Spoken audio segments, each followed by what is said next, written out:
মধ্যপ্রাচ্যে আবারও চরম উত্তেজনা বিরাজ করছে। কূটনৈতিক আলোচনা কিংবা যুদ্ধবিরতির সম্ভাবনাকে একপাশে সরিয়ে রেখে নতুন করে মুখোমুখি অবস্থানে দাঁড়িয়েছে ইরান ও ইসরায়েল। সাম্প্রতিক সামরিক তৎপরতা এবং পাল্টাপাল্টি হুমকির কারণে পুরো অঞ্চল জুড়ে সৃষ্টি হয়েছে উদ্বেগ ও অনিশ্চয়তা। আন্তর্জাতিক বিশ্লেষকদের মতে পরিস্থিতি যদি দ্রুত নিয়ন্ত্রণে না আসে তবে এটি শুধু দুই দেশের মধ্যেই সীমাবদ্ধ থাকবে না, বরং গোটা পশ্চিম এশিয়ার নিরাপত্তা ব্যবস্থাকেও গভীর সংকটে ফেলতে পারে। বিভিন্ন আন্তর্জাতিক সংবাদ মাধ্যমে প্রকাশিত তথ্য অনুযায়ী সোমবার ভোররাতে ইরানের বিভিন্ন গুরুত্বপূর্ণ অঞ্চলে একাধিক বিস্ফোরণের খবর সামনে আসে। রাজধানী তেহরান ছাড়াও তাবরিজ, ইস্পাহান এবং কারাজ এলাকায় আকাশ প্রতিরক্ষা ব্যবস্থা সক্রিয় হয়ে ওঠে। স্থানীয় বাসিন্দাদের বর্ণনায় রাতের নীরবতা ভেঙে একের পর এক বিস্ফোরণের শব্দ শোনা যায় এবং এই মুহূর্তের মধ্যেই নিরাপত্তা বাহিনী সর্বোচ্চ সতর্ক অবস্থানে চলে যায়। এই ঘটনার পরপরই ইরানের সামরিক ও নিরাপত্তা মহলে তীব্র প্রতিক্রিয়া দেখা দেয়। দেশটির বিপ্লবী গার্ড বাহিনী বা আইআরজিসি জানায় দেশের সার্বভৌমত্ব ও নিরাপত্তার উপর যে কোনো ধরনের আঘাতের জবাব তারা কঠোরভাবেই দেবে। এর পরপরই শুরু হয় পাল্টা সামরিক অভিযান, যেখানে দীর্ঘপাল্লার ক্ষেপণাস্ত্র ব্যবহারের খবর বিভিন্ন সূত্রে উঠে আসে। ইরানি সূত্রগুলো দাবি করছে তাদের হামলার প্রধান লক্ষ্য ছিল ইসরায়েলের কৌশলগত সামরিক অবকাঠামো, বিশেষ করে দক্ষিণাঞ্চলের নেভাতিম বিমান ঘাঁটি এবং মধ্যাঞ্চলের তেল নৌ বিমান ঘাঁটির দিকে একাধিক ব্যালিস্টিক ক্ষেপণাস্ত্র নিক্ষেপ করা হয়েছে বলে তারা উল্লেখ করেছে। যদিও এই দাবির ব্যাপারে স্বাধীনভাবে সব তথ্য যাচাই করা সম্ভব হয়নি, তবুও আন্তর্জাতিক পর্যবেক্ষকরা বিষয়টিকে অত্যন্ত গুরুত্বের সঙ্গে পর্যবেক্ষণ করছেন। ইরানের ক্ষেপণাস্ত্র উৎক্ষেপণের খবর ছড়িয়ে পড়তেই ইসরায়েলের বিভিন্ন অঞ্চলে সতর্কতা জারি করা হয়। বেশ কয়েকটি শহরে সাইরেন বেজে ওঠে এবং সাধারণ মানুষকে নিরাপদ আশ্রয়ে যাওয়ার নির্দেশ দেওয়া হয়। সামাজিক যোগাযোগ মাধ্যমে ছড়িয়ে পড়া বিভিন্ন ভিডিওতে দেখা যায় মানুষ দ্রুত বাংকারের দিকে ছুটে যাচ্ছে। যদিও এসব ভিডিওর সত্যতা সব ক্ষেত্রে নিশ্চিত করা যায়নি, তবে পরিস্থিতির ভয়াবহতা সম্পর্কে ধারণা পাওয়া যাচ্ছে। এই সংঘাতের প্রভাব কেবল ইরান ও ইসরায়েলের মধ্যেই সীমাবদ্ধ থাকছে না, পারস্য উপসাগরীয় অঞ্চলে অবস্থানরত বিভিন্ন আন্তর্জাতিক সামরিক ঘাঁটি এবং কৌশলগত স্থাপনাগুলো নিয়েও বাড়ছে উদ্বেগ। ইরানের ঘনিষ্ঠ সূত্রগুলো জানিয়েছে, ভবিষ্যতে যদি তাদের ভূখণ্ডে আবারও বড় ধরনের আক্রমণ হয় তাহলে এই অঞ্চলে থাকা প্রতিপক্ষের সামরিক স্বার্থ ঝুঁকির মুখে পড়তে পারে। এমন বক্তব্যের কারণে পুরো মধ্যপ্রাচ্যের নিরাপত্তা পরিস্থিতি আরও জটিল হয়ে উঠছে। অন্যদিকে তেহরানের রাজপথেও দেখা গেছে ভিন্ন এক চিত্র। দেশের বিভিন্ন স্থানে সাধারণ মানুষ জড়ো হয়ে জাতীয় পতাকা হাতে সমাবেশ করছে। অনেকেই তাদের সামরিক বাহিনীর প্রতি সমর্থন জানিয়ে স্লোগান দিয়েছে। বিশ্লেষকদের মতে এমন পরিস্থিতিতে জনমত যুদ্ধের গতিপথে গুরুত্বপূর্ণ ভূমিকা রাখতে পারে। নিরাপত্তাজনিত কারণে ইরানের কয়েকটি গুরুত্বপূর্ণ বিমানবন্দরের কার্যক্রম সীমিত করা হয়েছে বলে জানা গেছে। আকাশ সীমায় অতিরিক্ত নজরদারি বাড়ানো হয়েছে এবং বিভিন্ন সামরিক ফ্লাইটের সময়সূচিতে পরিবর্তন আনা হয়েছে। বিদেশি নাগরিকদের নিরাপত্তা নিশ্চিত করতে বেশ কয়েকটি দেশ তাদের নাগরিকদের জন্য বিশেষ পরামর্শ জারি করেছে। অনেক দূতাবাস পরিস্থিতি পর্যবেক্ষণ করে প্রয়োজন হলে দ্রুত নিরাপদ স্থানে সরে যাওয়ার নির্দেশনা দিয়েছে। এদিকে আন্তর্জাতিক অঙ্গনেও শুরু হয়েছে কূটনৈতিক তৎপরতা।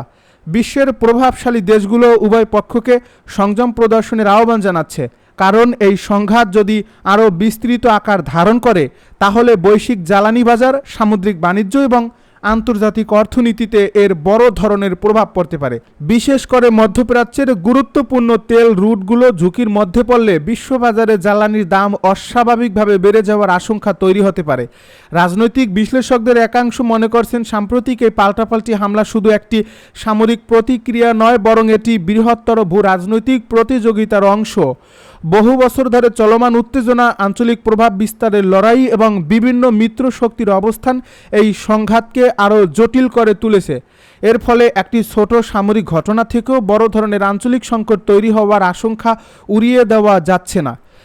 বিশ্বের বিভিন্ন আন্তর্জাতিক সংস্থা পরিস্থিতি গভীরভাবে পর্যবেক্ষণ করছে। কূটনৈতিক মহলে এখন সবচেয়ে বড় প্রশ্ন, এই সংঘাত কি সীমিত পরিসরে থাকবে নাকি এটি আরও বড় আকার ধারণ করবে? কারণ অতীতে দেখা গেছে মধ্যপ্রাচ্যের যে কোনো বড় সংঘর্ষ দ্রুত একাধিক দেশের স্বার্থকে জড়িয়ে ফেলে এবং আন্তর্জাতিক রাজনীতিতে নতুন সমীকরণ তৈরি করে। বর্তমান পরিস্থিতিতে সবচেয়ে গুরুত্বপূর্ণ বিষয় হচ্ছে পরবর্তী পদক্ষেপ।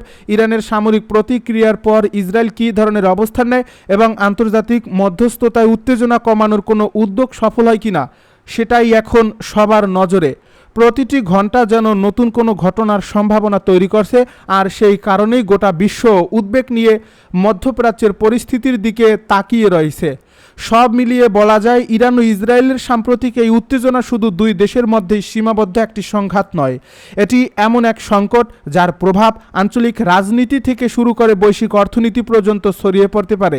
এখন দেখার বিষয়, কূটনৈতিক পরিস্থিতিকে শান্ত করতে পারে নাকি পাল্টাপাল্টি সামরিক পদক্ষেপ মধ্যপ্রাচ্যকে আরও অস্থিরতার দিকে ঠেলে দিতে পারে। ইসরায়েলে নতুন করে আবারও ক্ষেপণাস্ত্র ছুড়ল ইরান। মধ্যপ্রাচ্যে উত্তেজনার মধ্যে আবারও পাল্টাপাল্টি ক্ষেপণাস্ত্র হামলার ঘটনা ঘটেছে। ইসরায়েলি সেনাবাহিনী জানিয়েছে, ইরান থেকে নতুন করে এক দফা ক্ষেপণাস্ত্র ছোড়া হয়েছে ইসরায়েলকে লক্ষ্য করে। ইসরায়েলের প্রতিরক্ষা ব্যবস্থা সক্রিয়ভাবে কাজ করছে এবং বেশিরভাগ ক্ষেপণাস্ত্র প্রতিহত করা হয়েছে বলে দাবি করা হয়েছে। আইডিএফ নাগরিকদের সতর্ক বার্তা মেনে দ্রুত নিরাপদ আশ্রয়ে যাওয়ার নির্দেশ দিয়েছেন। হামলার পর দেশটির বিভিন্ন এলাকায় সাইরেন বেজে ওঠে। অন্যদিকে ইসরায়েলি হামলার পর তেহরান এবং তাবরিজ ও ইস্পাহান শহরে একাধিক বিস্ফোরণের খবর পাওয়া গেছে। ইসরায়েল দাবি করেছে তারা ইরানের অবকাঠামো ও সামরিক স্থাপনায় পাল্টা অভিযান চালাচ্ছে। ইরানের ইসলামিক বিপ্লবী রক্ষী বাহিনী জানিয়েছে তারা ইসরায়েলের রামাত ডেভিড বিমান ঘাঁটিকে লক্ষ্য করে ক্ষেপণাস্ত্র হামলা চালিয়েছে।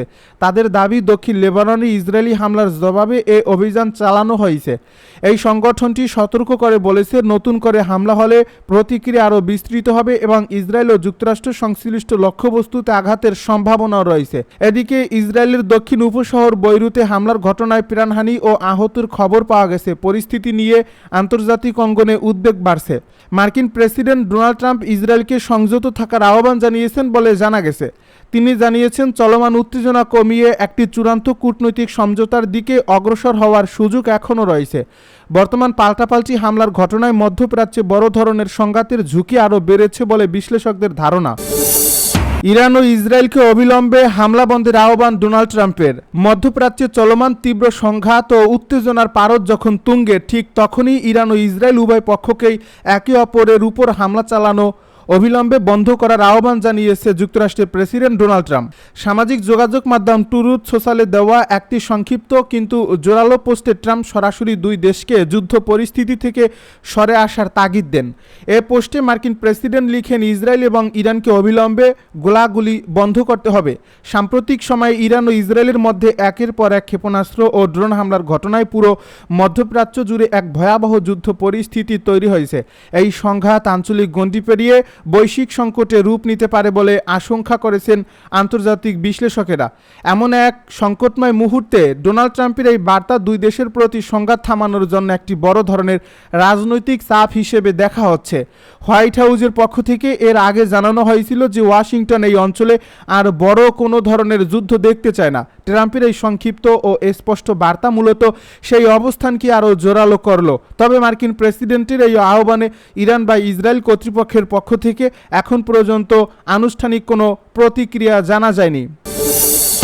ইরানে ইসরায়েলের পাল্টা বিমান হামলা, একাধিক শহরে বিস্ফোরণ। মধ্যপ্রাচ্যে উত্তেজনা আরও তীব্র আকার ধারণ করেছে। উত্তর ইসরায়েলে ইরানের ক্ষেপণাস্ত্র হামলার কয়েক ঘন্টা পর পশ্চিম ও মধ্য ইরানের বিভিন্ন সামরিক লক্ষ্যবস্তুতে পাল্টা বিমান হামলা চালিয়েছে ইসরায়েলি বিমান বাহিনী। আজ সোমবার ইসরায়েলি সামরিক বাহিনী এ তথ্য নিশ্চিত করেছে বলে জানিয়েছে টাইমস অফ ইসরায়েল। স্থানীয় গণমাধ্যমের বরাতে প্রতিবেদনে বলা হয়, ইরানের রাজধানী তেহরান, তাবরিজ ও ইস্পাহানে শক্তিশালী বিস্ফোরণের শব্দ শোনা গেছে। ইসরায়েলি হামলার লক্ষ্য ছিল মূলত সামরিক স্থাপনা, তবে ক্ষয়ক্ষতির বিস্তারিত তাৎক্ষণিকভাবে নিশ্চিত হওয়া যায়নি। এর আগে রোববার রাতেই ইরান থেকে ইসরায়েলের দিকে